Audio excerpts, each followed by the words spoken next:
Hi friends, today we are going to discuss about the different methods of automatic species identification. So before going to detail, let me remind you of the importance of plant taxonomy in different arenas of biological research as well as biological field. In a previous video, we have discussed the need and significance of plant taxonomy in different areas of biology as well as the different walks of life. Here, I am emphasizing in a day-to-day life of many different kind of people who are dealing with plants in their day-to-day life, the identity of that plants are of paramount importance. So here, we are discussing about what are all the methods of plant identification where we can reduce the human effort, that is automated species identification. Traditionally, if you came across a plant and you want to identify it, what are the methods one supposed to follow? It includes, if you want to identify a plant and if you are a botanist, you will have to refer to a special kind of literature called as floras, manuals, monograph. All these kind of literature are collectively called as taxonomic literature. Another easiest method is you will be referring to a person who will be well versed in this kind of different type of plant materials, and the specialization will be on plant taxonomy, who will be doing the identification real quick based on his expertise. But there is a caveat in this traditional method of identification that we all follow nowadays. Till now, all the scientific methods of identification is based on this traditional method, the literature. But there is a caveat. This method can only be followed by a person well versed in botanical literature. Why? Because the terminology used will be a lot of botanical technical jargons that you will have to learn before trying to identify. So it will be a difficult task for a layman or a normal person or a person who is not well versed in the botanical terminology to use this kind of tools. In this botanical literature that I have mentioned earlier, botanical keys. Normally, there are keys known as dichotomous keys where you will be given a choice of two different options. You have to choose one of them and will ultimately leads to the final identity of your taxa in question, which is the plant you will be having. There is a caveat there, that is these two technical. So what is the alternative way? The alternative way is automated species identification. So we can broadly classify the automated species identification into two larger categories. One is DNA based method and other one is modern computer based methods. In traditional DNA based methods, the identification is primarily based on DNA barcodes. You might have heard of how people are developing DNA barcodes. DNA barcodes are simply, we are giving a barcode, a unique identity to each plant by sequencing or marking its DNA. There are specific genes that we are using for DNA barcoding in plants. If you are developing a large number of barcodes unique to each and every plant, by analyzing the barcode of an unknown plant, you can easily reach up the identity of the plant. But here is another big caveat. We have to develop a database of barcodes of different plants that we are encountering. So we have to develop a large number of barcodes and have to put it in a repository where we can search the unknown plant. So developing barcode, as you know, is a tedious laboratory job, also involving a large economical burden. There are different kinds of projects going on to develop barcodes of plants belong to different kinds of category like medicinal plants, like plants used in agriculture. Maybe in future, you might have already heard of there are pocket-sized sequencers like Oxford Minion, where you use the nanopore sequencing. So when we have these kind of sequencers and if we have a very huge database of almost all kinds of plants around, in the field you may have to collect a plant and you have to use a small kit to extract its DNA and have to put it on this sequencer like Oxford Minion to get the sequence of that plant, and you can compare it with the database. Even though it is an automatic method, there is a manual involvement there, like you have to extract the DNA, but still that technique is not the reach of a common man in the remote future. The alternative method. The second method is the computer based method or software based method, where the identification is done from a photograph. This is not science fiction. You might have heard of how Google Lens is doing this kind of thing. There is a video on the YouTube how Google Lens is doing this kind of thing, identifying the unknown garden or common plant on the click of a photograph. Automated species identification using computer programs can be broadly classified into three different methods. The first one is, it is a model based method. Here we will be providing the computer system to a different model. For example, if you look into a leaf, the leaf morphology is a varying one and each kind of leaf can be unique to a particular species.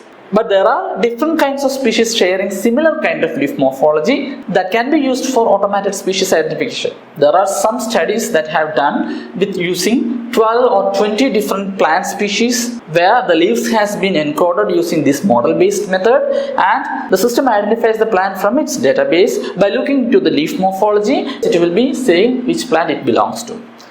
Here what they were doing is, they will simply look for the morphology of the leaf. There are a large number of data in the photograph of a leaf. Pixel wise it's a huge amount of data. So from that pixel data you have to extract the data for a taxonomist. For a taxonomist, a leaf represents an array of data. Like how the border of the leaf involves. Is it entire? Is it serrate? How it is it's the tip? How is the base of the leaf?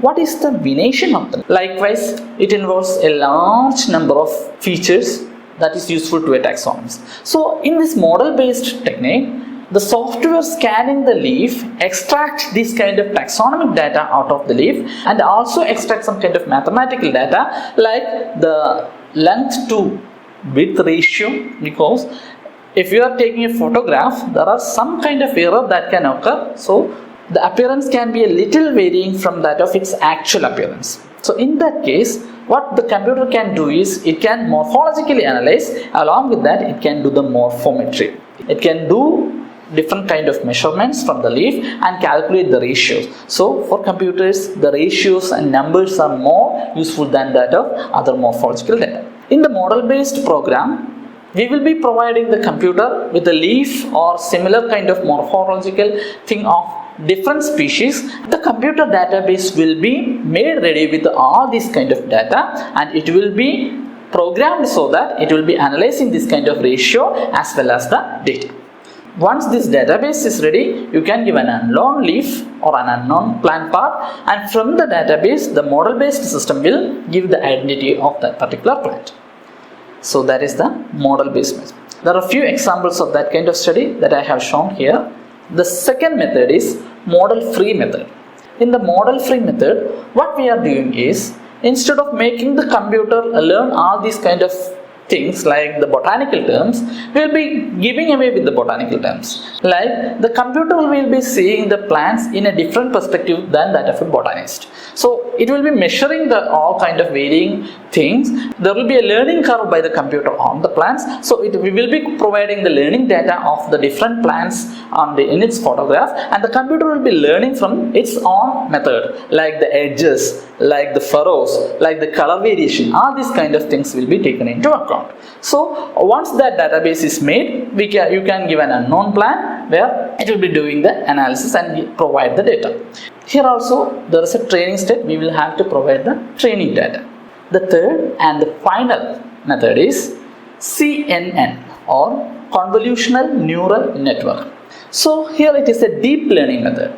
You might have heard of artificial intelligence as well as machine learning kind of thing. The first two are perfect examples of machine learning. We will be making the machine learn how different plants look and make the machine analyze an unknown plant along with the database. In the final method, artificial intelligence is being used at large. How? The computer algorithm will be a neural network algorithm where there will be a large number of layers. You might have already known about how neural network works. It involves a large number of layers and each layer does some kind of approximation. It's just like how the neurons in our brain works in a networked fashion, so that a more kind of understanding will be made in the brain. Likewise, the neural network program works in different layers and each layer linked with different other kind of layers. So nowadays there are neural network layers composed of up to 100 or more than different layers, which is perfect for our identification system. So here what it involves is, It's just like how our brain works.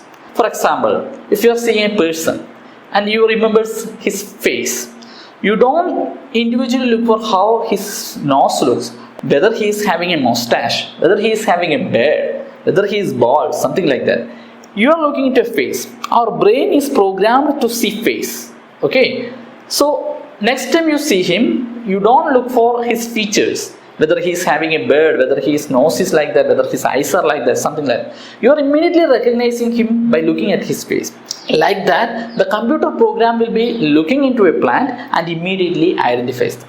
So this involves again a large amount of training data. You will be providing the program with a large amount of photographs, which involves photographs of a particular species from different angles, its leaves, other features, everything will be encoded into the computer program as a training data. So by analyzing all this training data, the computer decides what are all the different criteria and parameters needed to say a particular photograph belongs to a species. So from this analysis, the computer has a database of all these kind of different analysis made on the plant. Just like we are looking into a face, the computer will be looking into an object which will be a plant. That plant will be identified as belong to a species. So this is the modern method, and there are different kind of projects which collects training data from people, like web portal iNaturalist, which involves this kind of training data. They will be collecting from the citizen botanists. You will be seeing the working of such an app called the PlantSnap. I will be showing here. So we are opening the app called PlantSnap. This is the flower of Hibiscus rosa sinensis. We are just showing here and clicking the snap button, and then we can just edit and crop the photograph, and it will be doing the identification. And you can see that the first option on top itself is showing Hibiscus rosa sinensis, which is a great leap because from just a photograph it showed this as Hibiscus rosa sinensis. In a second trial, we can do this Ixora plant. We will be shorting the Ixora. Just put the snap button, and on clicking the snap button, it will take that image, and we can do some cropping to include flowers and leaves, and it will be identifying it as Ixora coccinea. That's the second option, but still it's going to reach the genus Ixora. Now we will move into the challenges and opportunities here. What are all the challenges? For such a system to work, it needs a large amount of training data. As I said earlier, the training data should involve photographs of plants in question at different angles. The photographs are plenty for common plants, common garden plants. People will be clicking all these kind of plants that will be uploading to their site, the social network every day. But such data is very feeble in certain genre. Okay, in that case, we can't make the program aware of the different features of plant. For example, if you are identifying Hibiscus rosa sinensis, the common Chinese rose. The Chinese rose is common in all homesteads. So you'll be having its photograph. So if you simply Google, we can get hundreds or thousands of photographs of Hibiscus rosa sinensis. But there are certain rare taxa for which the availability of the photograph will be very feeble. If you Google Eriocolon ceranthemum or Eriocolon, for example, it is a taxa. For its confirmation needs microscopic observation of the floral parts. That cannot be done with the photographic identification. So the training data is very less in certain species. But nowadays, people are helped through providing their photographs. Even the Creative Commons Wikipedia has a large collection of photographs, and such photographs can be used for the training purpose. And another challenge is the variability among species. If we are identifying a particular feature as important for a plant, there is certain variability. We normally say that biology is a science of exceptions. So whatever may be the feature, there will be certain plants that showing some exceptions. So that kind of variability occurring in biological materials like the plants is another challenge in this kind of automated species identification. The plant morphology varies with time, varies with environment, and varies with the different areas. Another important challenge in this kind of automated species identification is the features that are available through external morphology that can be photographed with a smartphone or kind of camera can only be analyzed. So there are certain features, for example, the morphology of stamen, whether the stamen is bearded, whether there are pubescence, hairs on the stamen, how are the morphology of the stamen, shape of the stamen. There are innumerable other kind of features that finally determines a species, that only a trained botanical person can do. So that kind of analysis cannot be done on the automated species identification. But still it is a huge help to the people who needs to identify species on their everyday walks of life, like the foresters, agriculturists, the people who handle herbal medicine, etc. They may need to identify certain kind of plants that they encounter on their daily life. So this kind of automated species identification can be helpful, but it will not be of much help in detailed identification or too specific identification of rare species. For that, we need the traditional botanist or the traditional botanical way of identifying using the identification keys depicted in floras and manuals. There are huge opportunity in this automated species identification. Maybe in future, with more and more photographic details of the plants around us and with the more potent, more strong computational algorithms, in 5 to 10 years, our computer programs might be helping us in identifying even difficult to identify species. It has been said in many reports that in the coming decades, artificial intelligence or AI is going to claim job opportunities in different arenas and different walks of life. And the job of a plant taxonomist is definitely one of them. When these artificial intelligence programs are going to be full-fledged, a general taxonomist who will be IDing the plants around him, like the garden plants and the plants we see around us, will be ID'd by the artificial intelligence powered computers and smartphones. If you have any questions, please don't hesitate to buzz on my comments or send a mail personally. So we will be seeing with another topic on another video on next time. Thank you.